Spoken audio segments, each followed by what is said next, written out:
was your day? It's good. How was your day? What'd you do today? I went to the gym, had a nice little workout. Nice. I bought a toy truck for Tony at Walmart for Christmas. Thank God you said for Tony.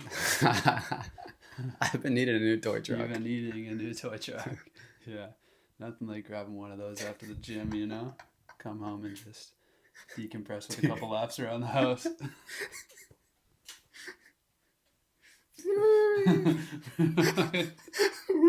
Okay. That's what they do. That's what they do. They?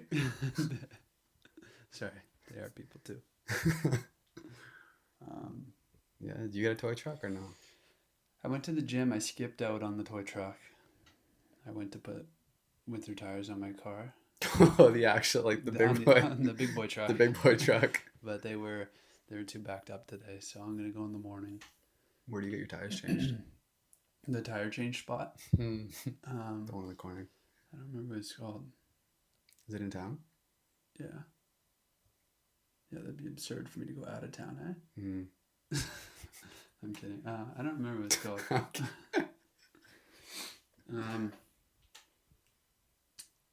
Got some ginger shots.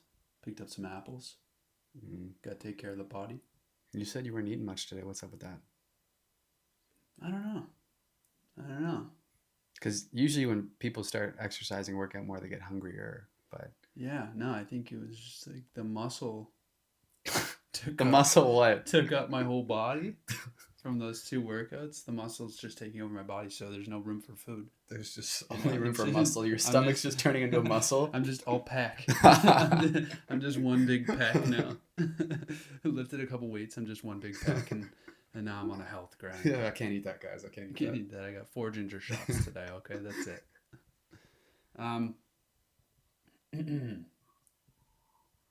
This is episode 3.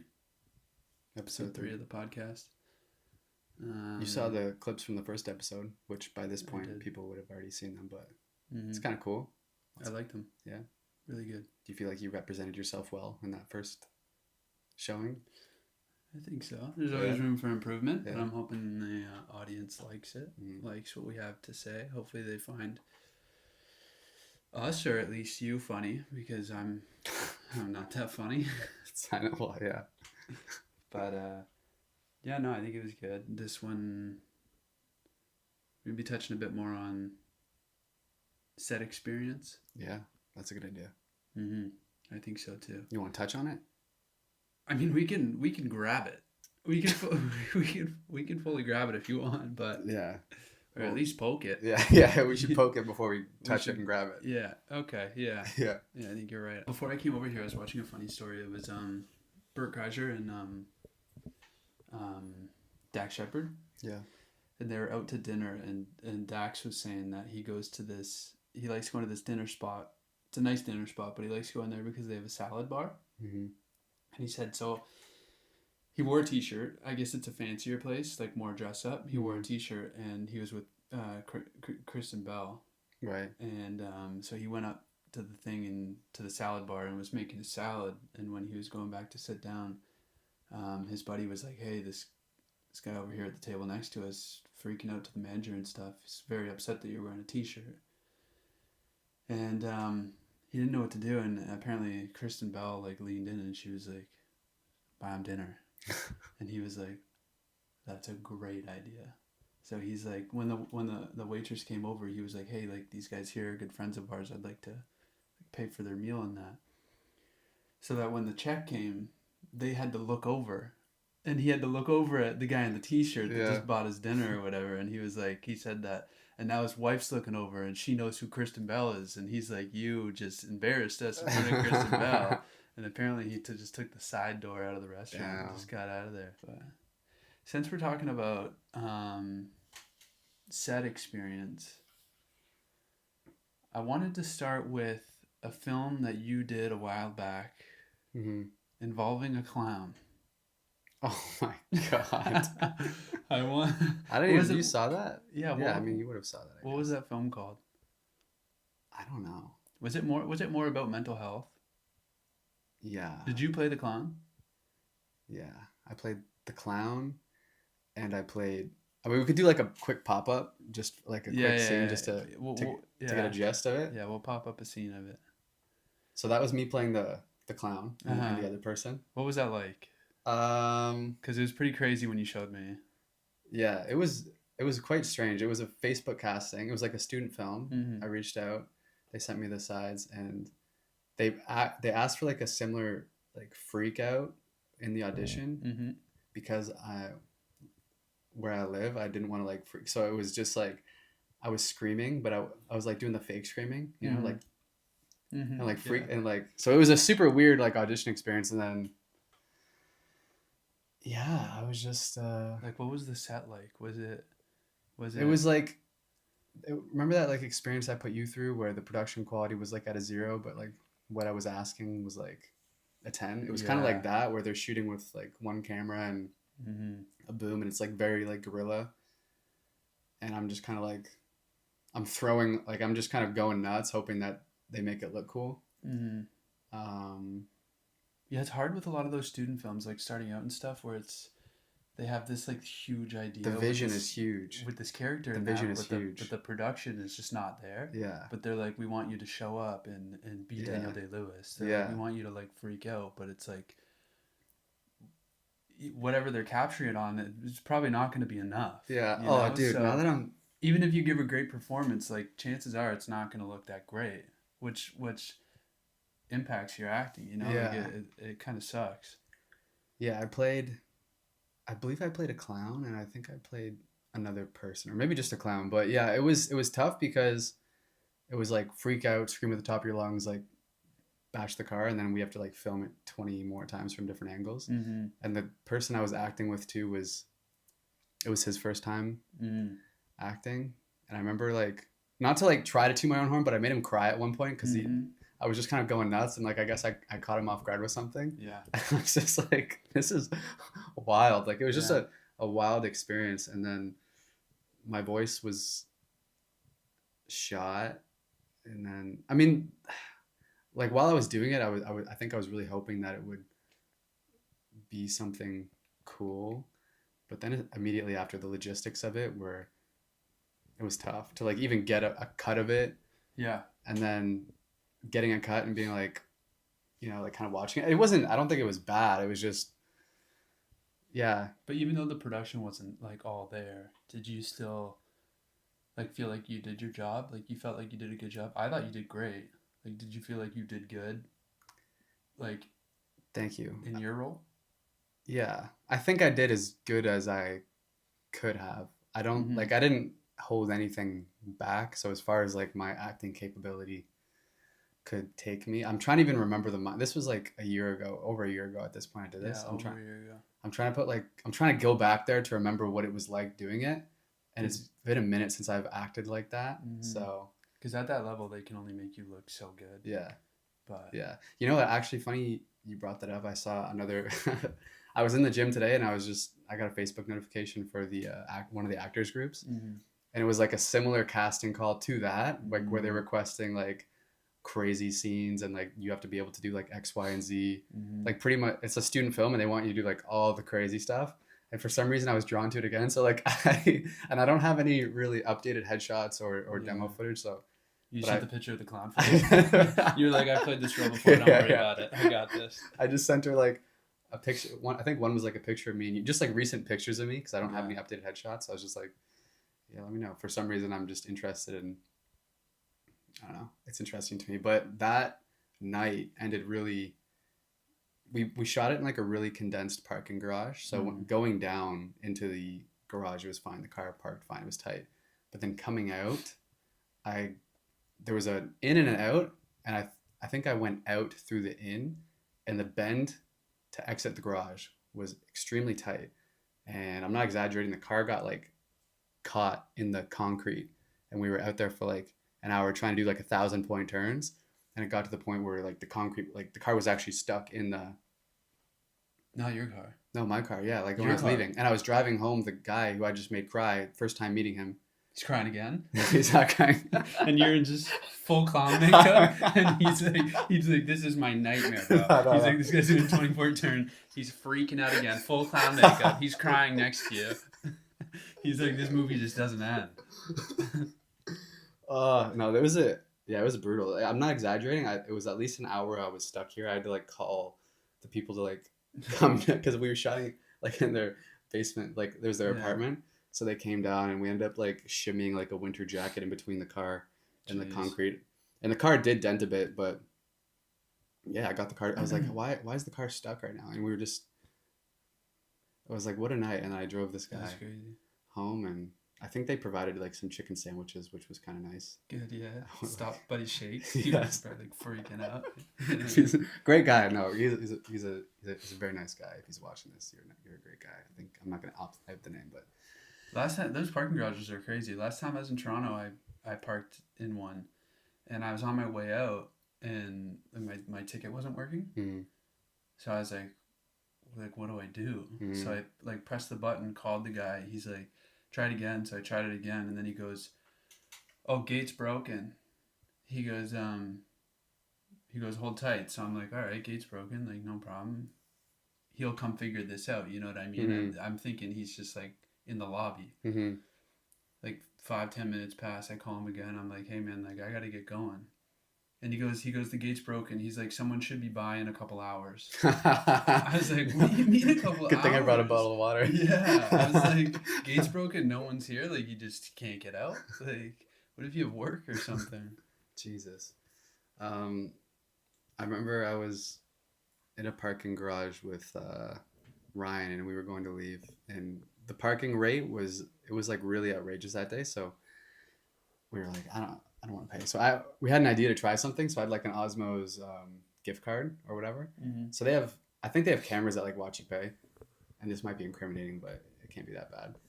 So I had my Osmo's card, and I was like trying to pay with my Osmo's card, and then I would call them and be like, hey, like, yeah, the card's not, like, the chip reader's not working. And then they're like, okay, try again. So I like put the card in, and I'm like, yeah, it's not. And they're like, is it Master or Visa? I was like, Visa. He's like, oh, we're seeing chicken on the rocks. Garlic on the side. Yeah, he's like, did you want hot sauce with that? Or they transfer me right. Because you're going to be down there for a long time. With this you're going to be buddy. He's like, you're stuck down there for the life. Pull out the fucking Visa. Yeah. Oh, that's so funny. No, we opened the gate, and then we spent the rest of the drive being like, shit, can we get in a lot of trouble for that? And we were thinking about the cameras. Nothing ever came of that, and I haven't done that since. So,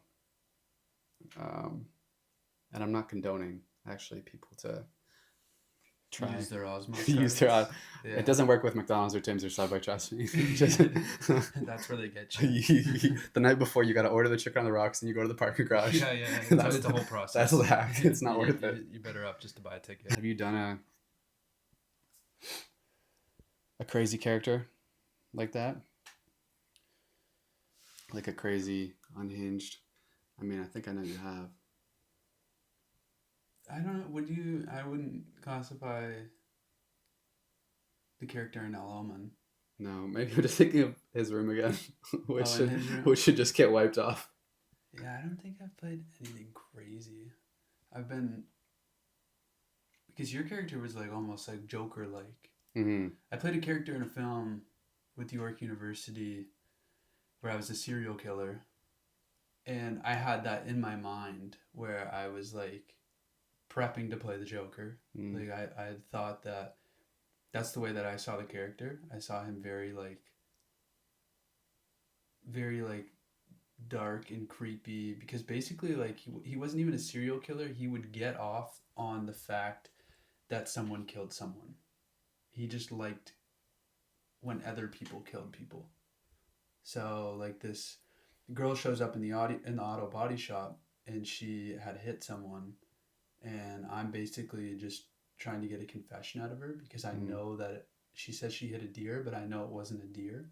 And I find this tooth, and like we go through this thing where my character is basically just like getting off on the fact that she killed someone, and he wants a confession.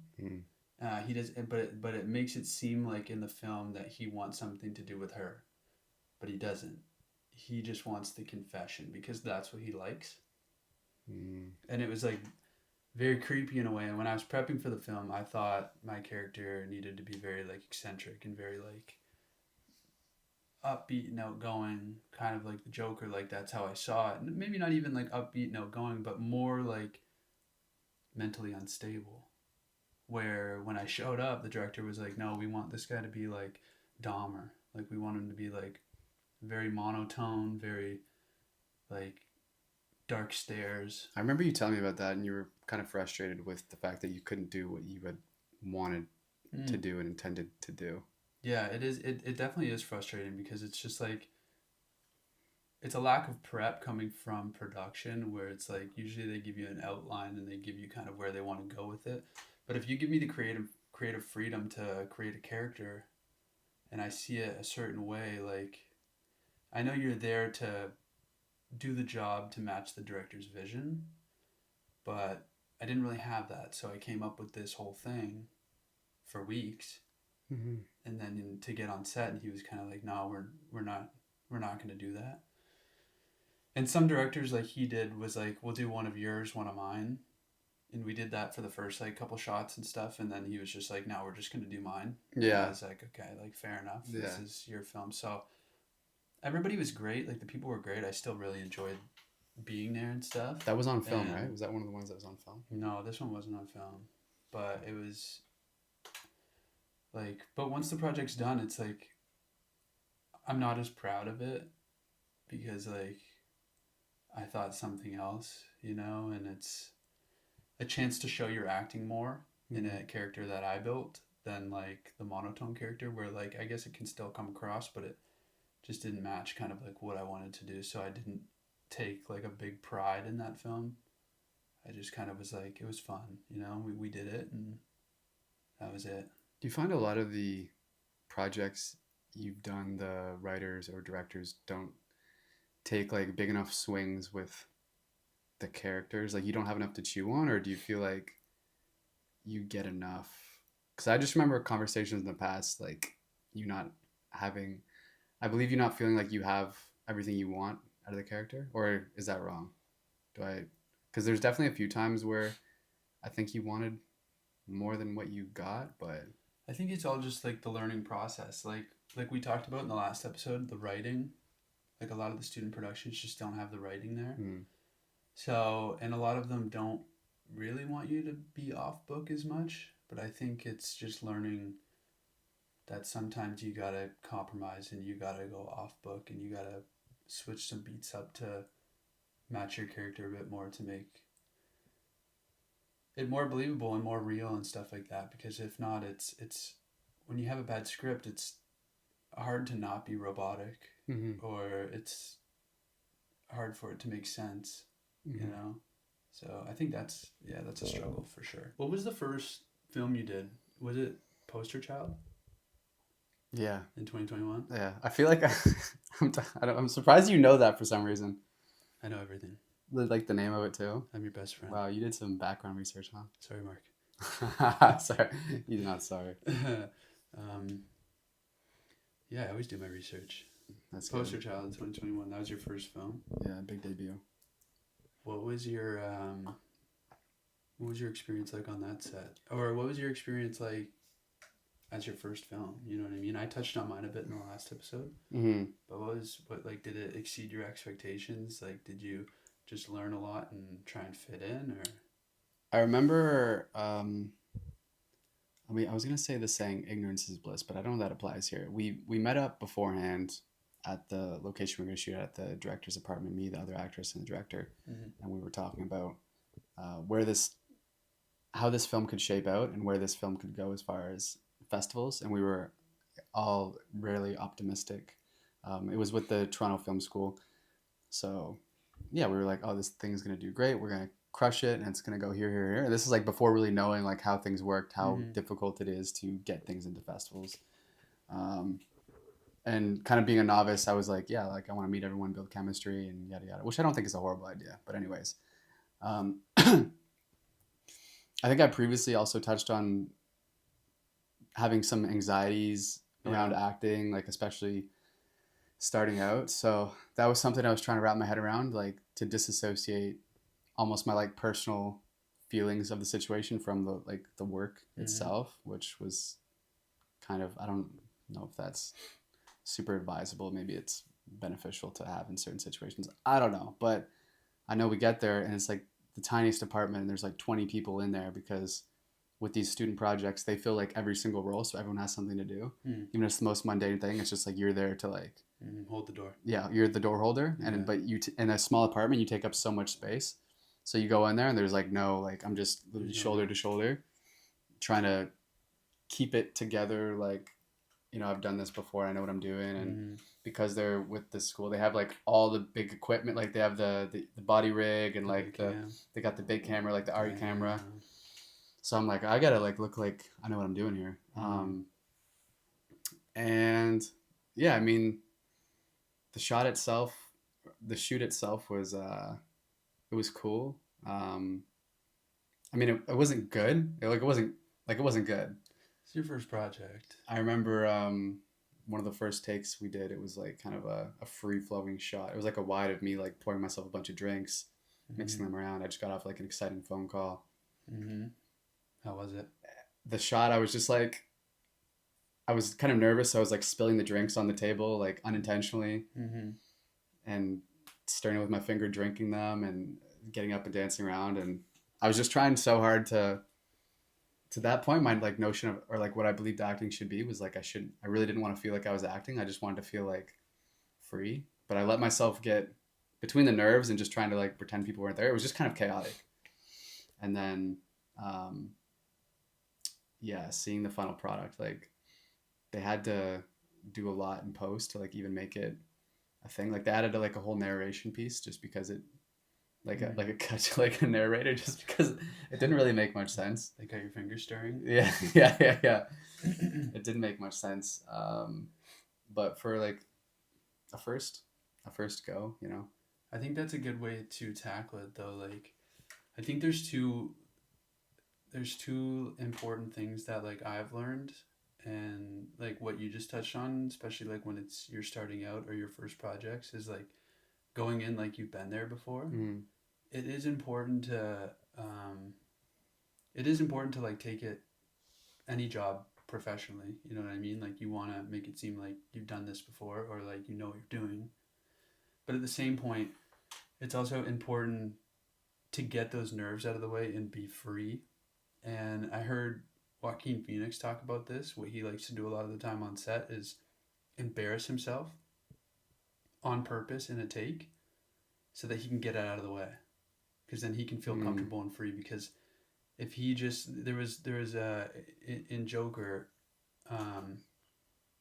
he just started screaming like on the top of his lungs as loud as he could, right? And everybody on set like froze and was just like staring at him. And then he was like, good, that's out of the way. You know what I mean? And then it's just like, because you got to do something, like it's in order to be fully free and be comfortable in that, like especially as an actor, like you're gonna mess up, you're gonna embarrass yourself, so you might as well just get it out of the way and just move on from there. Because it's like, can it get any worse than me just screaming uncontrollably? Yeah, probably not. Would you take that into practice on a set? I think so. Yeah, I think so. I really like that. And because there is times where I go in and I'm like very nervous, and I'm like, I just kind of wish I could like get over this. And usually it's like the first take, I'm like, okay, first take, whatever, we got one under the belt, like this should be okay. Now we can kind of experiment, and you feel a bit more comfortable. But I would definitely feel a lot better if I just started screaming and everybody was like, this guy's crazy. And then I was like, okay, we're good, like. Do you think the nerves come from being around a bunch of people that you don't know and feeling judgment, or knowing that you're going to be acting and that's just kind of inherently uncomfortable sometimes? I think everything, like most projects, I've been fortunate enough to work with some of the same people, which makes things a lot more comfortable. But yeah, going into like a project where like you don't know anybody and then you have to perform in front of everybody, it's like it's very nerve-wracking. Yeah. You know what I mean? So, but you're a performer, like you're an artist, and that's what you got to do. Yeah. So if those nerves are there and stuff, like, this is what to expect, guys. Like, this is why I came here. I'm not here to be the cool guy. Exactly. Like you're holding the camera. Record this. Yeah, you're there to be vulnerable and wear your heart on your sleeve. So like, if you need to get those nerves out of the way, just do whatever it takes just to get past that. What would you tell an upcoming actor as far as best practices on set. If they're really nervous going into something, it's their first short film, or they're still relatively early and they can't really get over their anxieties in I front would of the camera. say I would say go method right away. Show up as your character. Don't talk to anybody. I'm just kidding. Um, no, just do the work. Like make sure that you've done the work before you show up. Mm-hmm. Make sure that you know your lines. Make sure that you know your character.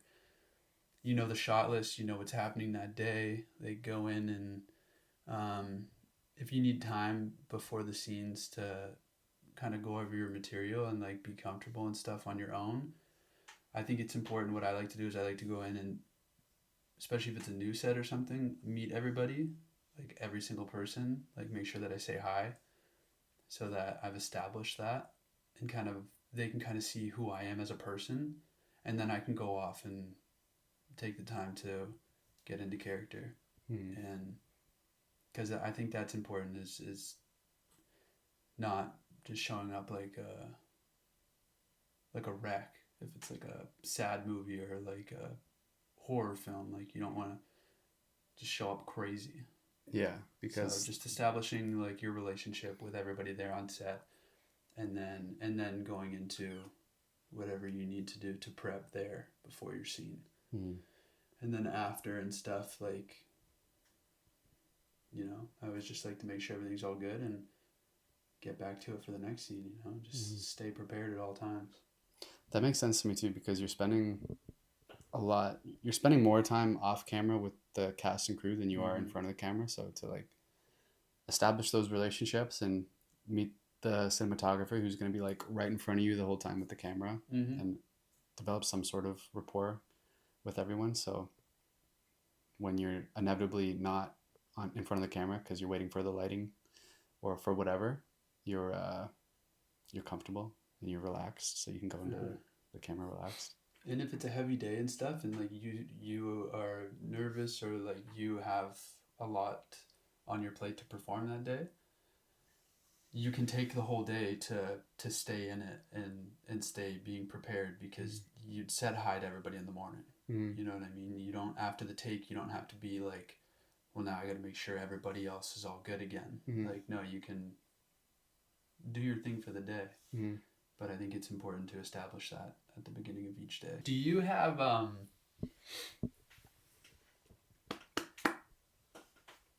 any like funny set experiences or like funny stories or anything that comes to your mind that happened during a film or on the set of a film?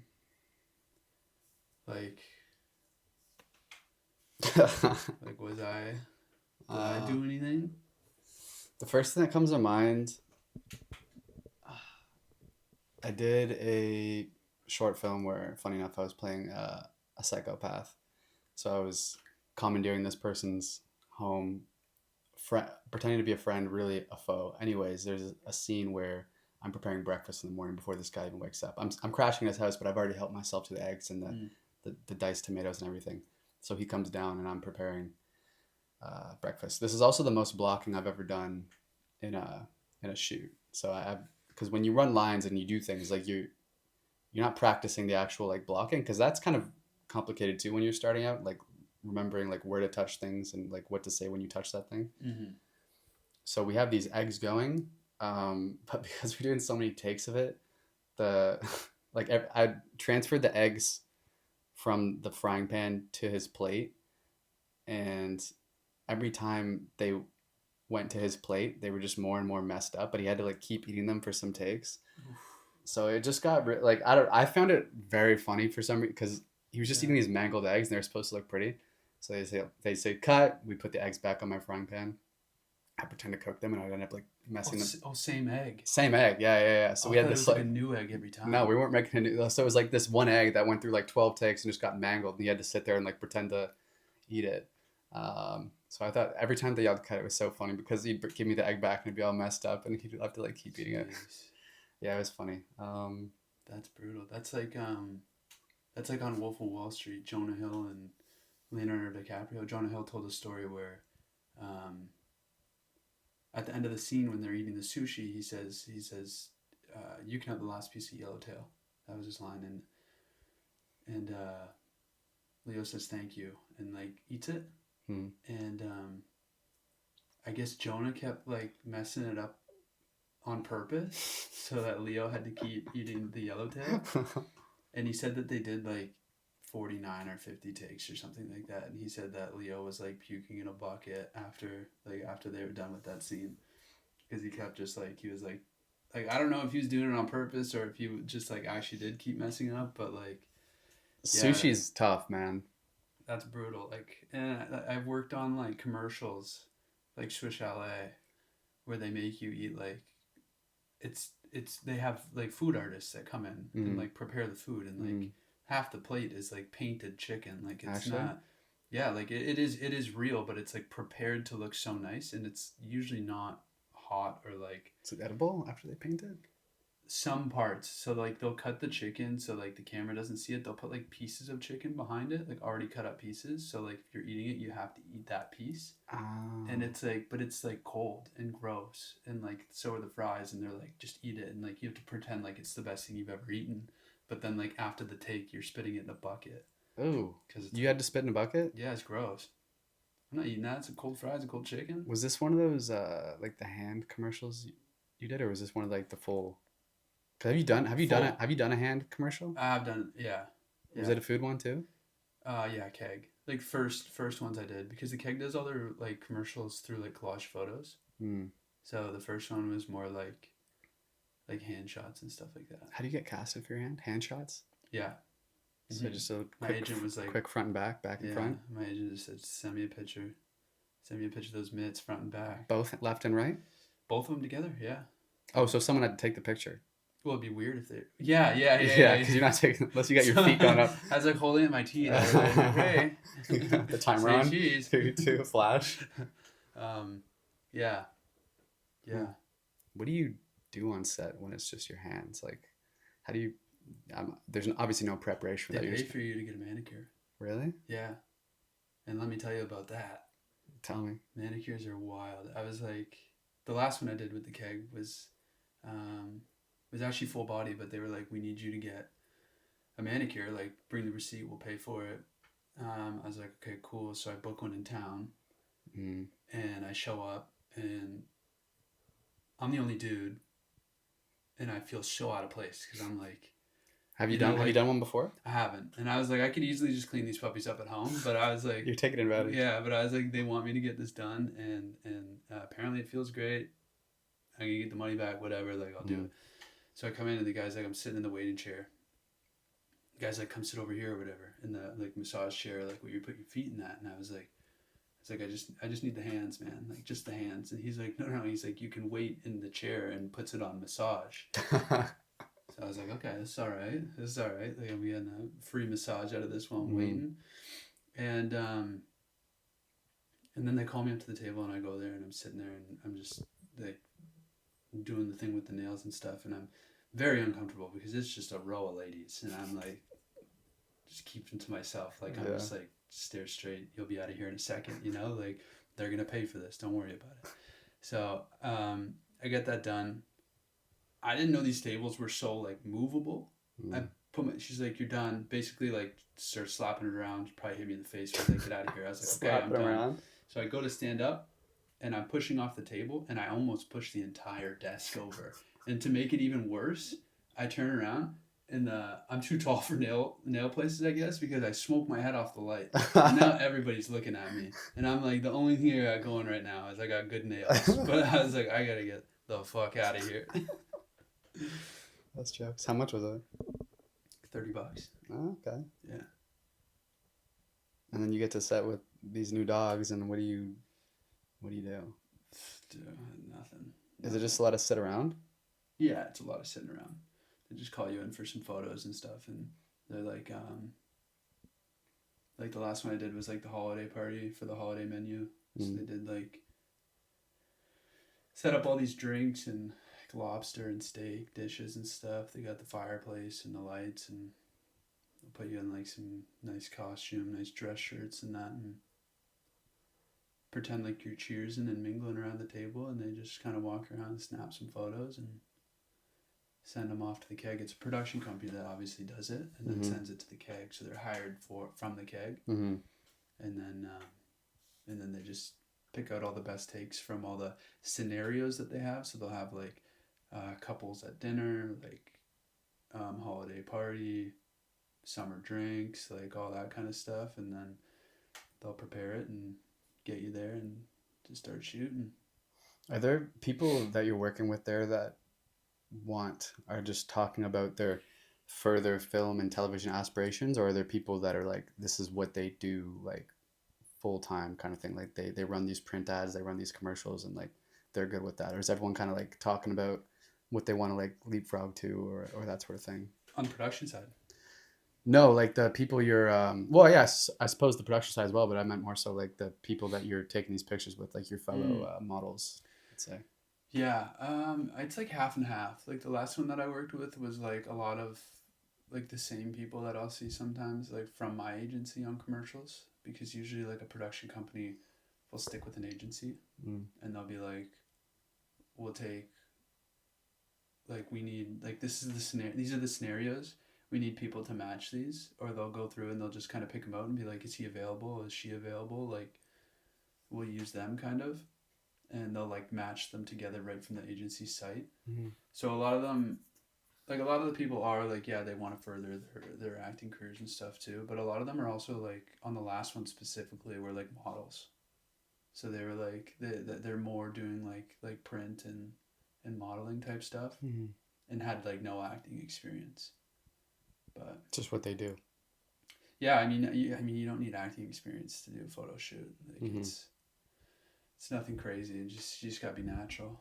And can you get any of these through Craigslist or Kijiji, or are these all through? You can't get these on Sudoku. No, not Sudoku.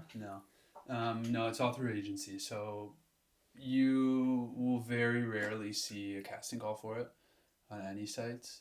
It's more, these production companies more just work with agencies where they'll select them from the agency roster with whoever they work with. What's your most like rewarding day on set? Like, have you ever had like a day as an actor or a producer, or like working on Voodoo or working on anything? Like, is there a moment that pops out to you that was like a clear highlight? But like my most rewarding day on set was definitely on Voodoo, with like producing that and writing that and like being there. Like by far, definitely seeing all the cast and crew come together, and like having Emma there. It was just like talking with everyone, seeing everyone work with each other and like build like actual meaningful relationship. And I mean, this sounds so corny, but like actually seeing the people like build relationships that I didn't know anyone before, because before that shoot, like I got on a call with every single person just to vet and make sure there was no like weirdos on set. Like up until a few days before getting the BTS videographer, Amanda, like I hopped on a call with her just to say what's up and make sure so to like kind of know a piece of everyone, and then to like see people come together, like I'm like, oh, this is like actually very cool. It's unfortunate that a lot of these experiences take a lot of like money to pull off, or like resources in that sense, or you just be doing it like every day. Which I'm not trying to cop that out as an excuse not to like make things, but it is a bit of reality. But anyways, yeah, definitely that. And just throughout the day, so many moments. We shot like a whole BTS doc of that, and hopefully we get that edited and released, sooner than later. Just waiting on a few puzzle pieces for that one. But we shot interviews with like every single member of cast and crew like while we were there, and got some like candid responses from people like about how they came to be on set, how they're enjoying it. Like, so that was super cool. And just like seeing the different demographics of people, like you got our child star and like adolescent, like older people, and everyone's kind of like bonding and talking over the same thing. It was just super like, yeah, I mean, I was kind of sad when it ended, just because it was like I think in those environments, like you just get used to it. Like like there's resistance getting there because it's a new thing, but then you get like really used to it, and then it like ends so quickly. And you're like, oh yeah, that was it. It was quick. So I would say that, It's cool that yeah. you made all that happen too from an idea that you had at the movies Yeah. and a script that you just typed out in like a night and then worked Mm, around with it for longer. But mm. just goes to show that like if you have an idea, like put it on paper and anything can happen. People gravitate towards ideas. I don't think there's a shortage of people that want to get out and make stuff. I think there's a shortage of ideas that are worth people getting behind, Mm-hmm. maybe. Mm-hmm. Um, and you could say there's a shortage of you could say there's a shortage of resources, financially, but Yeah. like we've kind of touched on before, grab your iPhone, grab a camera, and no, we didn't make that film with that. Like, we had we were fortunate to have a lot of equipment Yeah. and really high production value for production and post production. But with that said, like if you're listening to this and you're kind of fired up and you want to make something, grab your camera, grab the person to your left and your right, and then shake the person's hand behind you and like shoot it and do Mm-hmm. it. And Mm-hmm. if it's trash, okay, like goldfish memory and like do the next thing. But and maybe your first one's not like what I just explained, where it's like super dope and euphoric and everyone gets along. And you're like, oh, that guy's full of shit. Like this thing sucks. Just give it a chance, Mm-hmm. Because that wasn't the first thing. That wasn't the first script I did. That wasn't the first thing I did. That wasn't the first thing you were a part of. I mean, it was your first time directing, but like Mm-hmm. you'd been on how many sets before that? You know what I mean? So you knew set etiquette. You knew like the rules of the game. Mm-hmm. So yeah, if you're listening and you want to like make something, you're excited by the idea, just like go for it, and just there's enough information online to figure out the missing pieces. Yeah. If you are listening though, and one thing that might make your life a bit easier from a writing standpoint, if you want to be a writer, definitely lean into writing stuff that's doable. Mm-hmm. You know what I mean? Mm-hmm. So there's a lot of scripts and stuff that people will write where it's like involves so many different locations. Locations is money. You're going to have to rent that out. It's not all the time that you can get stuff for free. So if you are starting off with your first film, like Mike just mentioned, and you've got some friends and you want to shoot it and stuff, if there's a way that you can shoot it, great. But if not, I'd advise writing locations that are free, like your friend's house, or like if you're able to shoot like at a school or just outside. Like there's so many locations outside that you can shoot at Mm-hmm. that doesn't cost you anything. And I just from a writer standpoint, definitely make sure that you're writing your scripts in a way that you can shoot it for free. Yeah, and you kind of experienced this semi recently, or you wrote a Western script and you sent to me, and it was really well done. You wrote it with our friend Mark, right? Mm-hmm. And it was a solid script. It was like super ambitious. Mark Manchurik from the Manchurik triplets. There you go. But yeah, so talk about like, I mean, not necessarily the ideation of the project, but the logistical nightmare of pulling that off. Maybe go over like the scope of the project, maybe an overview of what it's about and how you kind of some roadblocks you hit. So it's a Western script about two brothers who are about to lose their ranch after the death of their father. And they're about to lose the ranch to a villainous character who owns the biggest pharmaceutical company in Whitefish, Montana. And there's a lot of conflict in the way that we wrote it. We tried to write it locally, but we did involve lots of car scenes and lots of two separate farmhouses. Yeah, and we involved guns in a shootout and an office space. So, like, knowing friends with vehicles and stuff, we thought that vehicles is something that we could work out. We live in a town that has a similar vibe in the country to Montana. So and we had an office space that we could use in an old town corner. That was great. The only thing was the legit farmhouses. You know what I mean? And you could, and like the ranch, like you can't cheat two ranches. So that was the nightmare. And but writing it, we thought, again, we were like, we just came off of like two big projects, and like our heads were a bit big, and we thought that we could definitely make this work. We thought that we could get some money together, get some grants, and for anybody that's listening that wants to make a film, there are probably so many grants that you can reach out to in your area that will give you money for your script if it's good and you have everything put together there. And so we tried to apply to a few of those, and unfortunately we just didn't get it. So we still intend on making the script, making the film, but it might just take a bit more time than we thought.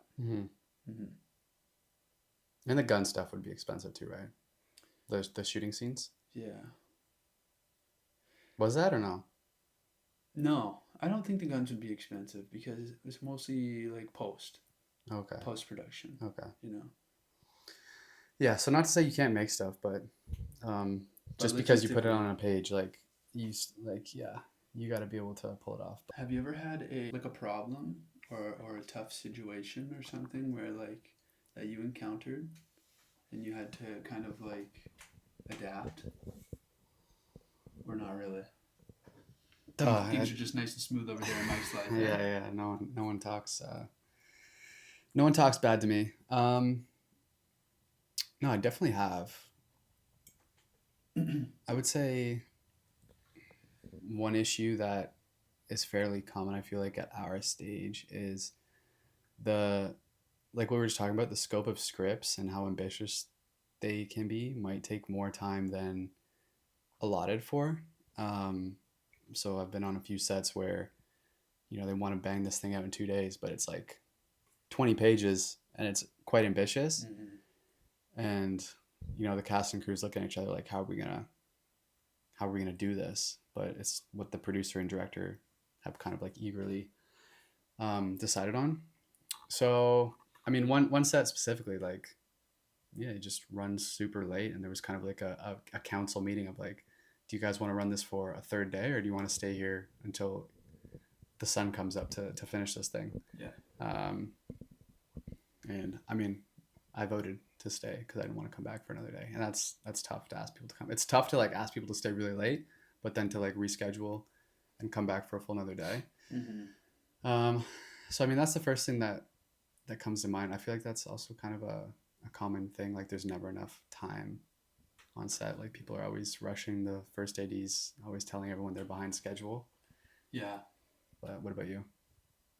Yeah, you always think you have like a lot of time, and then like the simplest thing, like someone didn't push in their chair and suddenly everybody's 30 minutes behind. Like everything switches so fast.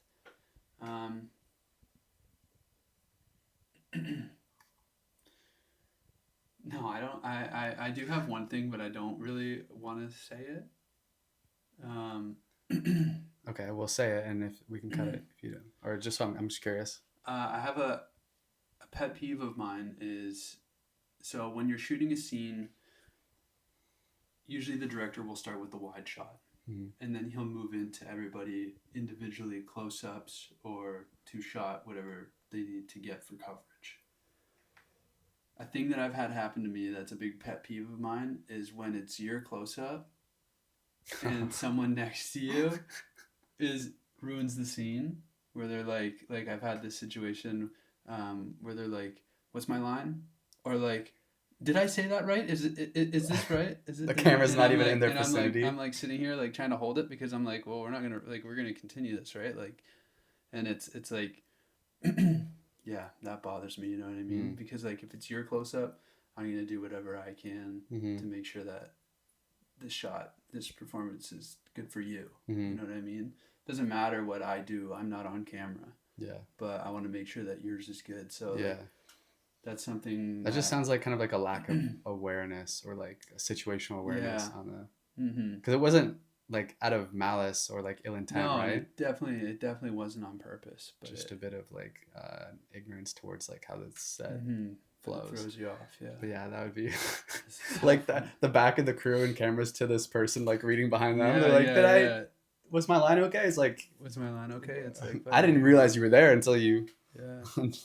You could literally be reading it off the page. Yeah. You could be reading your script because you're not on camera.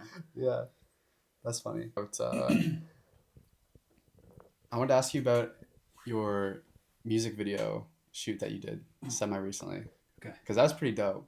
Thank you. Because, you know, everyone knows that you're an acting phenom, but not much known for your Let's relax. your music. I'm trying to flow this really nicely and it's not working. Your your music star potential. So you shot a music video at the CNE. Yes. And for those who don't know, that is what is the CNE actually? Is that an acronym for something?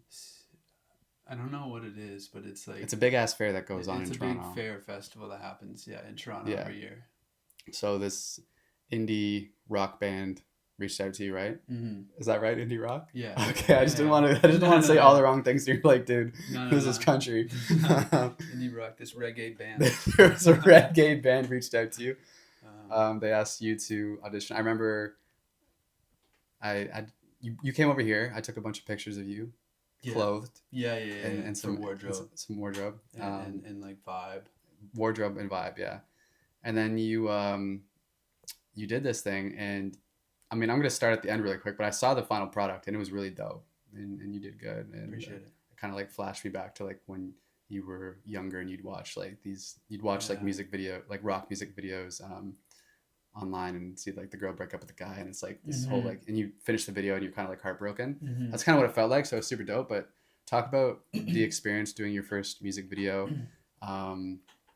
specifically like doing the run and gun thing, and then also building a chemistry with a girl that you don't know, and you have to kind of build this allure that you've been like madly in love for so many years. So just talk about the whole experience. Thank you. If you don't mind. Of course.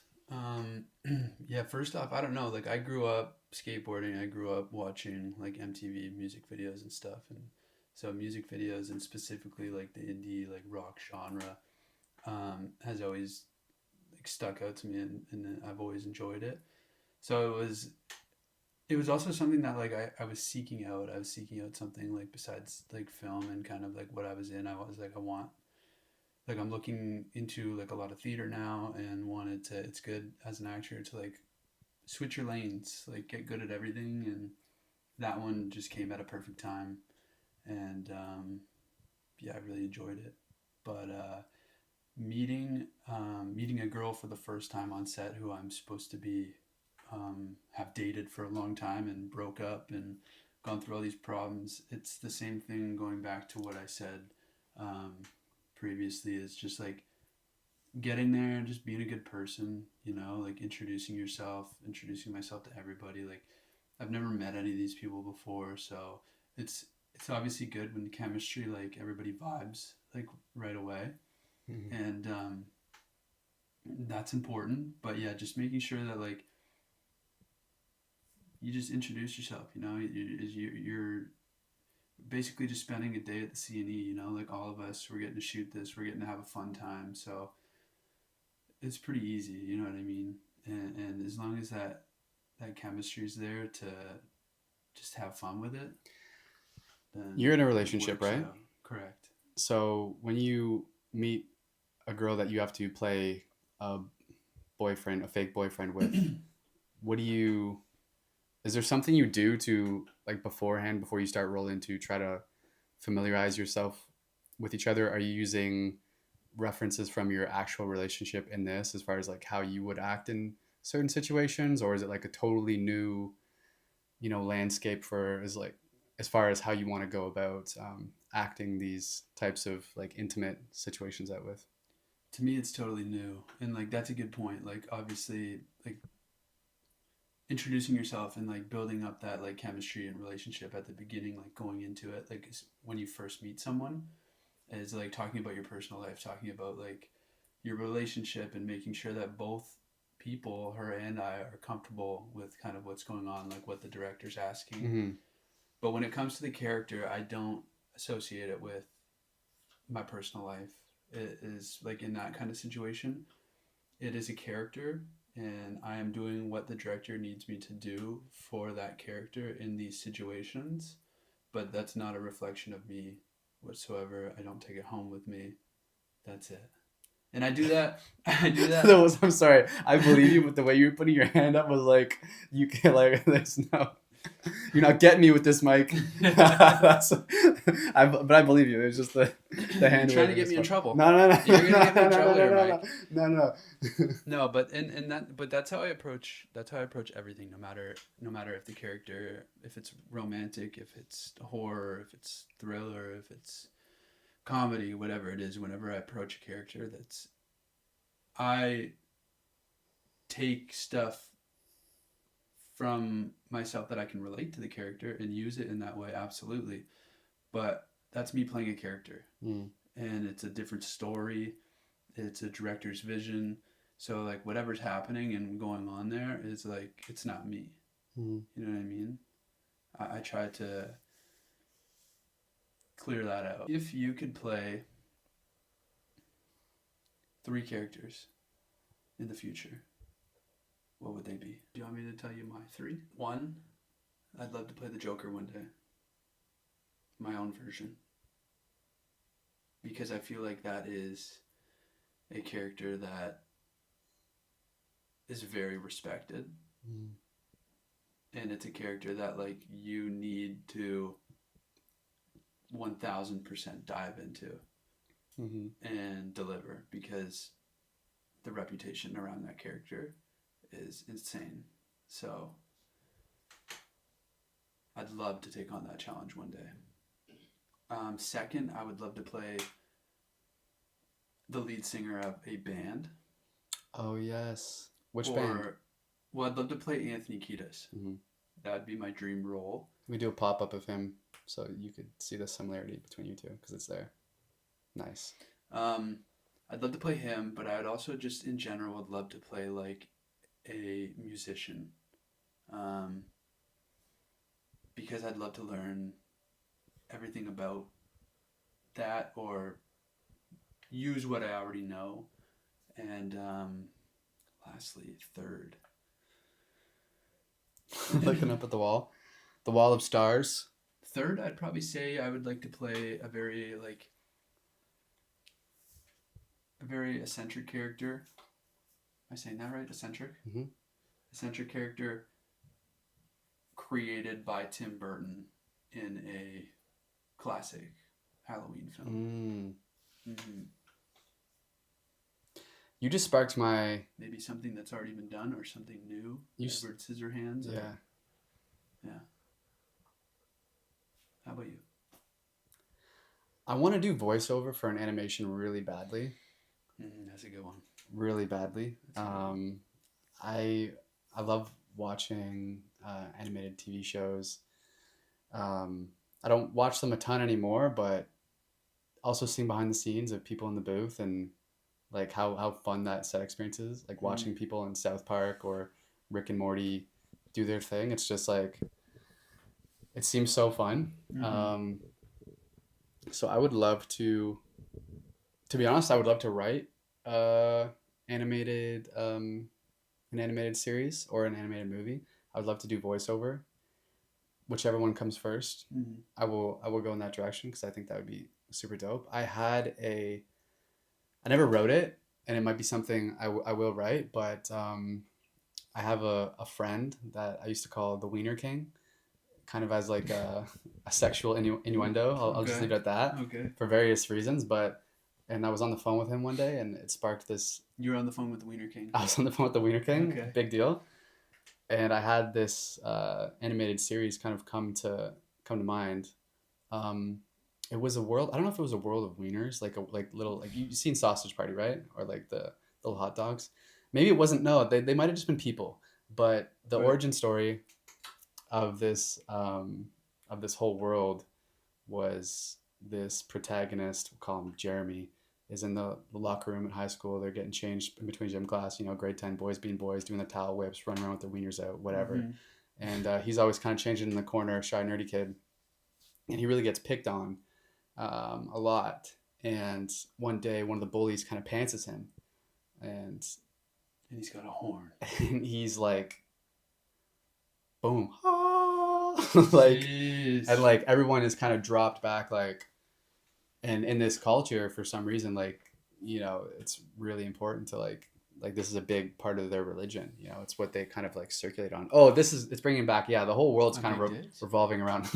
It's like their religion's like wieners. Oh. Like, Oh. yeah, like they're like, it's all about. I thought you meant his religion was everybody just had a hog. I was like, that's a sick religion. No, get me in there. And I don't know. I don't think the wiener thing's low hanging fruit, because I think it could be really funny. But really, this kid who everyone thought was kind of an outcast, a loser, whatever, the nerd, he's got the biggest of them all, and then he's proclaimed at like the town council like the Wiener King, and he's respected, and he takes his newfound confidence and powers and like fights crime with his like wiener, and he goes from being like the loser to like he finds the love interest, and kind of takes over this town, and he's the icon of it. So that was my concept for an animated series called The Wiener King. That'd be good. If any producers or production companies are listening to this right now or watching this, we need to get this made. And I strongly recommend that they use the original cast from Superbad Yeah. to voice it over with you. Yeah.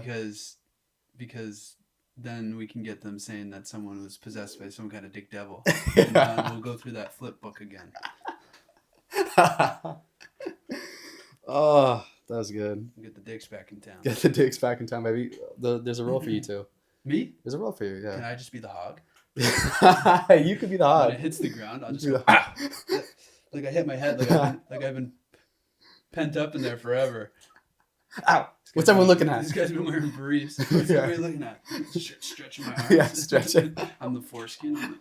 Your balls are a different character too. Jesus Christ. Well, that was good. All right. Should we wrap this up? Yeah, we should wrap this up. All right, so we're wrapping it up. Appreciate everyone for sticking around if you made it this far. Any final words, Liam? No. Thank you for listening to episode 3. Hopefully you got some good insight on kind of what it's like being on set. Mm-hmm. Mm-hmm. Also, if you happen to just find this on YouTube and not through social media, we're posting a ton of clips on YouTube, Shorts, Instagram, TikTok, Twitter, X, whatever. So we're posting everywhere. So if you don't feel like sitting through this whole shebang and you want just some clips, check us out. So it's Lights Off across all platforms. Could be Lights Off Podcasts on Instagram. Yep.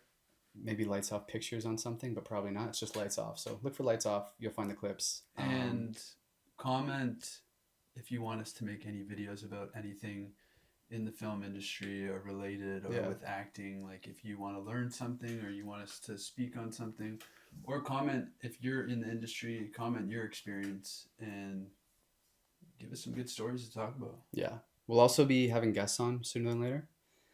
So keep an eye out for that. And if you have suggestions for people that you want to see us speak to, drop those. But yeah, appreciate it. Bye. Peace.